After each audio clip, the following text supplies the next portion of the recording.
ಗ್ರಾಮೀಣಾಭಿವೃದ್ಧಿ ಮತ್ತು ಪಂಚಾಯತ್ ರಾಜ್ ಇಲಾಖೆಯ ಅಧಿಕಾರಿಗಳು ಮತ್ತು ಎಲ್ಲಾ ವೃಂದದ ನೌಕರರ ಸಂಘಗಳು ಹಾಗೂ ಗ್ರಾಮ ಪಂಚಾಯಿತಿ ಸದಸ್ಯರ ಒಕ್ಕೂಟ ಮಂಡ್ಯ ಜಿಲ್ಲಾ ಸಮಿತಿರವರ ನೇತೃತ್ವದಲ್ಲಿ ಗ್ರಾಮೀಣಾಭಿವೃದ್ಧಿ ಮತ್ತು ಪಂಚಾಯತ್ ರಾಜ್ ಇಲಾಖೆಯಲ್ಲಿ ವಿವಿಧ ನ್ಯಾಯಯುತ ಬೇಡಿಕೆಗಳ ಈಡೇರಿಕೆಗಾಗಿ ಆರ್ಡಿಪಿಆರ್ ಕುಟುಂಬದಿಂದ ಮಂಡ್ಯ ನಗರದ ಜಿಲ್ಲಾ ಪಂಚಾಯತ್ಗಳ ಎದುರು ಅನಿರ್ದಿಷ್ಟಾವಧಿ ಹೋರಾಟವನ್ನು ಪ್ರಾರಂಭಿಸಿದರು. ಇಂದು ರಾಜ್ಯದ ಎಲ್ಲಾ ಜಿಲ್ಲಾ ಪಂಚಾಯತ್ ಬಳಿ ಧರಣಿ ಕುಳಿತು ಗ್ರಾಮ ಪಂಚಾಯತ್ನಲ್ಲಿ ಖಾಲಿ ಇರುವ ಹುದ್ದೆಗಳ ಭರ್ತಿ ಮಾಡಬೇಕು, ಪಿಡಿಒ ಹುದ್ದೆಯನ್ನ ಗೆಜೆಟೆಡ್ ಗ್ರೂಪ್ ಬಿ ದರ್ಜೆಗೆ ಉನ್ನತೀಕರಿಸಬೇಕು, ಅಧಿಕಾರಿಗಳನ್ನು ವರ್ಗಾವಣೆ ಮಾಡುವ ಮುನ್ನ ಸಂಘದ ಸಲಹೆ ಪಡೆಯಬೇಕು, ಗ್ರಾಮ ಪಂಚಾಯತ್ ಕಚೇರಿಗೆ ಮೂಲಭೂತ ಸೌಕರ್ಯಗಳನ್ನು ಒದಗಿಸಬೇಕು, ಗ್ರಾಮ ಪಂಚಾಯತ್ ಸಿಬ್ಬಂದಿಗಳಿಗೆ ಕನಿಷ್ಠ ಪದ್ಧತಿ ಜಾರಿಯಾಗಬೇಕು, ಗ್ರಾಮ ಪಂಚಾಯತ್ ಸದಸ್ಯರು ಅಧ್ಯಕ್ಷರನ್ನ ರಾಜ್ಯ ಶಿಷ್ಟಾಚಾರ ವ್ಯಾಪ್ತಿಗೆ ತರಬೇಕು, ತಕ್ಷಣವೇ ರಾಜ್ಯ ಸರ್ಕಾರ ಬೇಡಿಕೆಗಳ ಈಡೇರಿಸುವಂತೆ ಆಗ್ರಹಿಸಿದರು. ಪಂಚಾಯಿತಿಗಳ ಅಧ್ಯಯನಕ್ಕಾಗಿ ತಜ್ಞರ ಸಮಿತಿ ನೇಮಿಸಿ, ಭಾನುವಾರ ಇತರೆ ರಜಾ ದಿನಗಳಲ್ಲಿ ಪಂಚಾಯಿತಿ ನೌಕರರಿಗೆ ಕೆಲಸ ನೀಡುವುದನ್ನು ತಪ್ಪಿಸಿ ಕೇರಳ ಮಾದರಿಯಲ್ಲಿ ಹೆಚ್ಚಳ ಮಾಡಲೇಬೇಕು. ಕೇರಳ ಮಾದರಿಯಲ್ಲಿ ಸದಸ್ಯರ ವೇತನ ಹೆಚ್ಚಳ ಮಾಡಲೇಬೇಕು.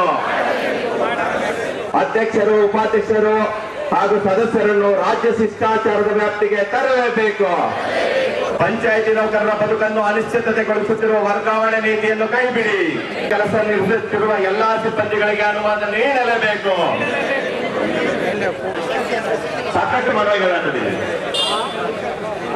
ಪ್ರತಿಭಟನೆಯಲ್ಲಿ ಮಾತನಾಡಿದ ಕರ್ನಾಟಕ ರಾಜ್ಯ ಪಂಚಾಯತ್ ಅಭಿವೃದ್ಧಿ ಅಧಿಕಾರಿ ಕ್ಷೇಮಾಭಿವೃದ್ಧಿ ಸಂಘದ ಜಿಲ್ಲಾಧ್ಯಕ್ಷ ಟಿಎ ಪ್ರಶಾಂತ್ ಬಾಬು, ಒಕ್ಕೂಟದ ವತಿಯಿಂದ ವಿವಿಧ ಬೇಡಿಕೆಗಳನ್ನು ಆಗ್ರಹಿಸಿ ಅಕ್ಟೋಬರ್ 4ರಿಂದ ಬೆಂಗಳೂರಿನ ಸ್ವಾತಂತ್ರ್ಯ ಉದ್ಯಾನವನದಲ್ಲಿ ಪ್ರತಿಭಟನೆ ಕಾರ್ಯಕ್ರಮವನ್ನು ಆಯೋಜಿಸಲಾಗಿತ್ತು.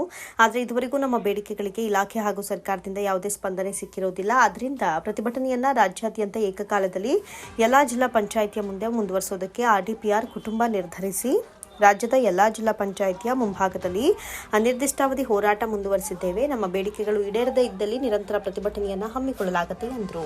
ನಮ್ಮ ಪ್ರಮುಖ ಬೇಡಿಕೆಗಳು ಅಂದರೆ ಪಂಚಾಯತ್ ರಾಜ್ ವ್ಯವಸ್ಥೆ ಏನಿದೆ ಅದು ಭಾರತದ ಒಂದು ವಿಕೇಂದ್ರೀಕರಣ ವ್ಯವಸ್ಥೆಯ ಪ್ರಮುಖ ಭಾಗ. ಹಾಗಾಗಿ ಈ ಒಂದು ವಿಕೇಂದ್ರೀಕರಣವನ್ನು ಪೂರ್ಣವಾಗಿ ಜಾರಿಗೆ ತರಬೇಕು ಅನ್ನುವಂಥ ನಿಟ್ಟಿನಲ್ಲಿ ಪಂಚಾಯಿತಿಗಳಿಗೆ ಹೆಚ್ಚಿನ ಒಂದು ಅಧಿಕಾರವನ್ನು ಕೊಡಬೇಕು. ಪಂಚಾಯಿತಿ ಅಭಿವೃದ್ಧಿ ಅಧಿಕಾರಿ ಹುದ್ದೆಯನ್ನು ಬಿ ದರ್ಜೆಗೆ ಏರಿಸಬೇಕು ಹಾಗೂ ಎಲ್ಲ ಖಾಲಿ ಇರತಕ್ಕಂಥ ಹುದ್ದೆಗಳನ್ನು ಕಡ್ಡಾಯವಾಗಿ ಭರ್ತಿ ಮಾಡಬೇಕು. ಈಗಾಗಲೇ 1/3 ಭಾಗದಷ್ಟು ನಮ್ಮ ಇಲಾಖೆಯಲ್ಲಿ ಖಾಲಿ ಇದೆ ಹುದ್ದೆಗಳು, ಅದನ್ನೆಲ್ಲ ಭರ್ತಿ ಮಾಡಬೇಕು. ಮತ್ತು ನಮ್ಮ 14 ವರ್ಷ ಆಗಿದೆ ನಮ್ಮ ಒಂದು ಇಲಾಖೆಯಲ್ಲಿ ನಾವು ಪಂಚಾಯತಿ ಅಭಿವೃದ್ಧಿ ಅಧಿಕಾರಿಗೆ ಬಂದು, ಇದುವರೆಗೂ ಕೂಡ ನಮ್ಮ ಜ್ಯೇಷ್ಠತಾ ಪಟ್ಟಿಯನ್ನು ಅಂತಿಮಗೊಳಿಸಲಾಗಿಲ್ಲ. ನಮಗೆ ಪ್ರಮೋಷನ್ ಕೊಡಲಿಕ್ಕೆ ಸಾಧ್ಯತೆ ಇಲ್ಲ ಅಂತೇಳಿ ಹೇಳ್ತಾ ಇದ್ದಾರೆ.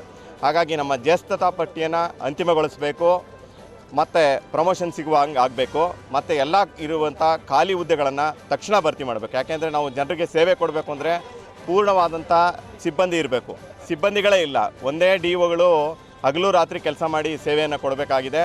ಈಗ ಹೆಚ್ಚು ಕಮ್ಮಿ 500 ಸೇವೆಗಳನ್ನು ನಾವು ಪಂಚಾಯತಿಲಿ ಕೊಡ್ತಾ ಇದ್ದೀವಿ. ಒಬ್ಬರೇ ಡಿಒ ಕೆಲಸ ಮಾಡಬೇಕಾಗಿದೆ. ಅದು ತುಂಬ ತೊಂದರೆ ಇದೆ. ಹಾಗಾಗಿ ಪಂಚಾಯತಿ ಎಲ್ಲ ನೌಕರರ ಹುದ್ದೆಗಳನ್ನು ಭರ್ತಿ ಮಾಡಬೇಕು.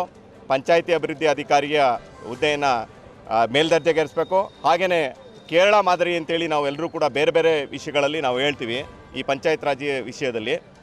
ಆದರೆ ಕರ್ನಾಟಕ ರಾಷ್ಟ್ರ ಮಟ್ಟದಲ್ಲಿ ಈ ಪಂಚಾಯತ್ ರಾಜ್ ವ್ಯವಸ್ಥೆಯನ್ನು ಉತ್ತಮವಾಗಿ ನಡೆಸ್ಕೊಂಡು ಅದನ್ನು ಹೆಸರು ತಗೊಂಡಿದೆ, ಸಾಕಷ್ಟು ಪದಕಗಳನ್ನು ತಗೊಂಡಿದೆ. ಆದರೆ ಕೇರಳ ಮಾದರಿಯಲ್ಲಿ ಸಿಗುವಂಥ ಸೌಲಭ್ಯಗಳು ನಮ್ಮ ಸದಸ್ಯರಿಗೆ ಸಿಗ್ತಾ ಇಲ್ಲ. ಹಾಗಾಗಿ ಅವರ ಗೌರವಧನವನ್ನು ಹೆಚ್ಚು ಮಾಡಬೇಕು. ಹಾಗೆಯೇ ಸಿಟ್ಟಿಂಗ್ ಚಾರ್ಜ್ ಏನಿದೆ ಅದನ್ನು ಕೂಡ ಜಾಸ್ತಿ ಮಾಡಬೇಕು ಅನ್ನುವಂಥ ಬೇಡಿಕೆಗಳಿದೆ. ಗ್ರಾಮ ಪಂಚಾಯಿತಿ ಸದಸ್ಯರ ಒಕ್ಕೂಟದ ರಾಜ್ಯ ಸಂಚಾಲಕ ಉಪ್ಪರಕನಹಳ್ಳಿ ನಾಗೇಶ್ ಮಾತನಾಡಿ, ನಾವು ಕಳೆದ 2-3 ವರ್ಷಗಳಿಂದ ವಿವಿಧ ಬೇಡಿಕೆಗಳನ್ನು ಈಡೇರಿಸುವಂತೆ ನಿರಂತರ ಹೋರಾಟ ಮಾಡಿದ್ದೇವೆ. ಗ್ರಾಮ ಪಂಚಾಯಿತಿ ಸದಸ್ಯರು ದಿನದ 24 ಗಂಟೆಯೂ ಕೆಲಸವನ್ನು ನಿರ್ವಹಿಸುತ್ತೇವೆ. ಕೋವಿಡ್ ನಂತರದ ಸಮಯದಲ್ಲಿ ಹಲವು ಸದಸ್ಯರು ಸಾವನ್ನಪ್ಪಿರುವಂತಹ ಸಮಯದಲ್ಲಿ ಆರೋಗ್ಯ ವಿಮೆ ಸೌಲಭ್ಯ ಒದಗಿಸುವುದು, ಬಸ್ ಪಾಸ್, ಕೇರಳ ಮಾದರಿಯಲ್ಲಿ ಗೌರವಧನ ಹೆಚ್ಚಿಸುವುದು, ಇಂತಹ ಚಿಕ್ಕ ಬೇಡಿಕೆಯನ್ನು ಸಹ ಸರ್ಕಾರ ಈಡೇರಿಸದೆ ಕಡೆಗಣನೆ ಮಾಡಿದ್ದಾರೆ ಅಂತ ಆರೋಪಿಸಿದರು. ಈಗ ನೀವು ಹೇಳ್ದಾಗೆ ಬೆಂಬಲ ಅಲ್ಲ ಇದು. ಸೊ ಇದು ನಾವು ಕೂಡ ನಿಂತಿದ್ದೀವಿ, ಮುಂಚೂಣಿಯಲ್ಲಿ ನಾವು ಇದ್ದೀವಿ. ಸೊ ನಮ್ಮದು ಒಂದು ಪಂಚಾಯತ್ ರಾಜ್ ಅಂತ ಹೇಳಿದಾಗ, ಸೊ ಒಂದು ಪಂಚಾಯತಿ ಒಳಗೆ ನಾವು 11 ಏನಿದ್ದೇವೆ ಎಲ್ಲರೂ ಕೂಡ ನಾವು ಒಂದು ಕುಟುಂಬವಾಗಿ ಕಾರ್ಯನಿರ್ವಹಿಸ್ತಾ ಇರೋಂಥದ್ದು. ಸೊ ಹಾಗಾಗಿ ಇಲ್ಲಿ ಪಂಚಾಯತಿಯ ನೌಕರರಿರ್ಬೋದು, ಚುನಾಯಿತ ಪ್ರತಿನಿಧಿಗಳಿರ್ಬೋದು, ಸೊ ಎಲ್ಲರೂ ಕೂಡ ಒಂದು ಕುಟುಂಬವಾಗಿ ಕಾರ್ಯನಿರ್ವಹಿಸ್ತಾ ಇರೋದ್ರಿಂದ ಸೊ ಈ ಒಂದು ಬೇಡಿಕೆಗಳಲ್ಲಿ ನಮ್ಮ ಬೇಡಿಕೆಗಳು ಪ್ರಮುಖವಾಗಿದೆ, ಅಧಿಕಾರಿಗಳ ಬೇಡಿಕೆ ಪ್ರಮುಖವಾಗಿದೆ, ಪಂಚನೌಕರರ ಬೇಡಿಕೆಗಳು ಪ್ರಮುಖವಾಗಿದೆ. ಸೊ ಎಲ್ಲರೂ ಆಲ್ ಈಕ್ವಲ್ ಆಗಿದ್ದಾರೆ ಈ ಒಂದು ಪ್ರತಿಭಟನೆಯಲ್ಲಿ. ಸೊ ಹಾಗಾಗಿ ಸೊ ಇಡೀ ಒಂದು ಕುಟುಂಬವಾಗಿ ನಾವು ಇವತ್ತು ಪ್ರತಿಭಟನೆ ಮಾಡ್ತಾ ಇದ್ದೀವಿ. ಒಕ್ಕೂಟದ್ದು ಹಲವಾರು ಬೇಡಿಕೆಗಳಿತ್ತು. ಏನಂತ ಹೇಳಿದ್ರೆ, ನಮಗೆ ಮೊದಲನೇದಾಗಿ ಗ್ರಾಮ ಸರ್ಕಾರಕ್ಕೆ ನಿರ್ವಹಣೆ ಮಾಡಬೇಕು ಅಂತ ಹೇಳಿದ್ರೆ, ಸೊ ನಮ್ಮದು ಒಂದು ಸ್ಥಳೀಯ ಸ್ಥಳೀಯ ಸರ್ಕಾರವಾಗಿ ಮಾಡಬೇಕು ಅಂತ ಹೇಳಿದ್ರೆ ಸೊ ಗ್ರಾಮ ಪಂಚಾಯಿತಿ ಬಂದು ವಿಕೇಂದ್ರೀಕರಣ ವ್ಯವಸ್ಥೆಗಳು ಕೆಲಸ ಮಾಡಬೇಕಾಗಿತ್ತು. ಆದರೆ ಮೇಲ್ನಂತದ ಅಧಿಕಾರಿಗಳೇನಿದೆ ಎಲ್ಲ ಒಂದು ಸುತ್ತೋಲೆಗಳನ್ನ ಹೊರಡಿಸೋ ಮುಖಾಂತರ ಮತ್ತು ಅವರು ಮೌಖಿಕ ಆದೇಶಗಳನ್ನ ಕೊಡುವಂಥ ಮುಖಾಂತರ ಸೊ ಏನು ಮಾಡ್ತಾಯಿದ್ರು, ಅಧಿಕಾರದ ಇದರಲ್ಲಿ ಹಸ್ತಕ್ಷೇಪ ಮಾಡ್ತಾಯಿದ್ರು. ಸೊ ಹಾಗಾಗಿ ಏನು ನಿಯಮ ಕಾಯ್ದೆನಲ್ಲಿ ಇರೋದೇ ಒಂದಾದರೆ ಆಡಳಿತ ನಡೀತಾ ಇರೋದೇ ಒಂದಾಗಿತ್ತು. ಸೊ ಈ ನಿಟ್ಟಿನಲ್ಲಿ ನಾವು ಹಲವಾರು 2-3 ವರ್ಷದಿಂದ ನಾವು ಬೇಡಿಕೆ ಇಟ್ಕೊಂಡು ನಾವು ಹೋರಾಟ ಮಾಡಿದ್ವಿ. ಜೊತೆಗೆ ನಮ್ಮ ಗ್ರಾಮ ಪಂಚಾಯತ್ ಸದಸ್ಯರು 24/7 ವರ್ಕ್ ಮಾಡೋವಂಥವ್ರು. ಸೊ ನಮ್ಗೇನು ಮಾಡಿದ್ವಿ, ಕನಿಷ್ಠ ಒಂದು ಬಸ್ ಪಾಸ್ ಕೊಡಿ ಸೊ ಆಡಳಿತ ಓಡಾಡಲಿಕ್ಕೆ. ಸೊ ಆರೋಗ್ಯ ಈಗ ನಮಗೆ ಕೋವಿಡಲ್ಲಿ ನಮ್ಮ ಹಲವಾರು ಜನ ಗ್ರಾಮ ಪಂಚಾಯತ್ ಸದಸ್ಯರು ತೀರೋಗ್ಬಿಟ್ರು. ಆ ಸಂದರ್ಭದಲ್ಲಿ ಅವ್ರಿಗೆ ಒಂದು ಇನ್ಶೂರೆನ್ಸ್ ಕೊಡಿ. ಸೊ ಎಲ್ಲ ಚಿಕ್ಕ ಚಿಕ್ಕ ಬೇಡಿಕೆಗಳಾಗಿದ್ವು. ಸೊ ಅವುಗಳನ್ನ ಕೂಡ ಅವರು 2-3 ವರ್ಷದಿಂದ ಸರ್ಕಾರದವರು ಪೆಂಡಿಂಗ್ ಇಟ್ಕೊಂಡು ಬಂದಿದ್ದಾರೆ. ಸೊ ನಂತರ ಏನಾಗುತ್ತೆ, ಈಗ ನಿಮಗೆ ಗೊತ್ತಿರೋ ಹಾಗೆ ಒಂದು ಜಿಲ್ಲಾ ಕೇಂದ್ರಕ್ಕೆ ಅಥವಾ ತಾಲೂಕು ಕೇಂದ್ರಕ್ಕೆ ಒಬ್ಬ ಸದಸ್ಯ ಬಂದು ಹೋಗಬೇಕು ಅಂತ ಹೇಳಿದ್ರೆ ಕನಿಷ್ಠ ಖರ್ಚಿರುತ್ತದೆ.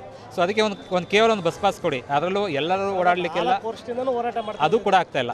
ಸೊ ಜೊತೆಗೆ ಒಂದು ಗೌರವಧನ ಏನಿತ್ತು, ಗೌರವಧನ ಕೇರಳದಲ್ಲಿ ಈಗಾಗಲೇ 15,000 20,000 ಸೊ ಈ ಥರ ಒಂದು ಇದಿತ್ತು. ಕೇರಳ ಮಾದರಿ ನಾವು ಗೌರವಧನ ಕೊಡಿ ಅಂತ ಕೂಡ ನಾವು ಕೇಳಿದ್ವಿ. ಸೊ ಅದು ಕೂಡ ನಾವು ಈಡೇರಿರಲಿಲ್ಲ. ಸೊ ಎಲ್ಲದಕ್ಕಿಂತ ಇವತ್ತು ಪ್ರಮುಖವಾಗಿ ಏನಾಗಿದೆ, ನಮ್ಮದ್ರ ಜೊತೆ ಸೇಮ್ ಟೈಮು ಪಿ ಡಿ ಅವ್ರದ್ದು ಸಮಸ್ಯೆಗಳಿದೆ, ನಮ್ಮ ಎಲ್ಲ ನೌಕರ ವರ್ಗದವ್ರ ಸಮಸ್ಯೆ ಇದೆ. ಸೊ ಹಾಗಾಗಿ ಒಬ್ಬೊಬ್ಬರು ಇಂಡಿವಿಜುವಲ್ ಆಗಿ ನಾವು ಪ್ರತಿಭಟನೆ ಮಾಡ್ತಾ ಬಂದ್ರಿಂದ ನಮಗೆ ಇಲ್ಲಿವರೆಗೂ ಯಾವುದೇ ಇದು ಬಗೆಹರಿದಿರೋ ಕಾರಣ ಒಂದು ಕುಟುಂಬವಾಗಿ ನಾವು ಹೋರಾಟ ಮಾಡೋಣ. ಒಂದು ಕುಟುಂಬವಾದಾಗ ಏನಾಗುತ್ತೆ, ನಮ್ಮ ಧ್ವನಿ ದೊಡ್ಡದಾಗಿರುತ್ತೆ, ನಮ್ಮ ಧ್ವನಿ ಗಟ್ಟಿಯಾಗಿರುತ್ತೆ. ಸೊ ಹಾಗಾಗಿ ನಾವು ಈ ದಿನ ಎಲ್ಲ ಒಂದು ಪಂಚಾಯತ್ ಕುಟುಂಬ ನಾವು ಬಂದು ಸೇರಿದ್ದೀವಿ. ಸೊ ಒಂದು ಸ್ಪಷ್ಟವಾದ ನಿರ್ಣಾಯಕ ಹೋರಾಟ ಕಂಪ್ಲೀಟ್ ಆಗೋವರೆಗೂ, ನಿರ್ಣಾಯಕವಾದಂಥ ಒಂದು ತೀರ್ಮಾನವನ್ನು ಸರ್ಕಾರ ತಗೊಳ್ಳೋವರೆಗೂ ಸೊ ನಮ್ಮ ಈ ಹೋರಾಟ ಜಿಲ್ಲಾ ಕೇಂದ್ರಗಳಲ್ಲಿ ಯಶಸ್ವಿಯಾಗಿ ನಡೀತದೆ.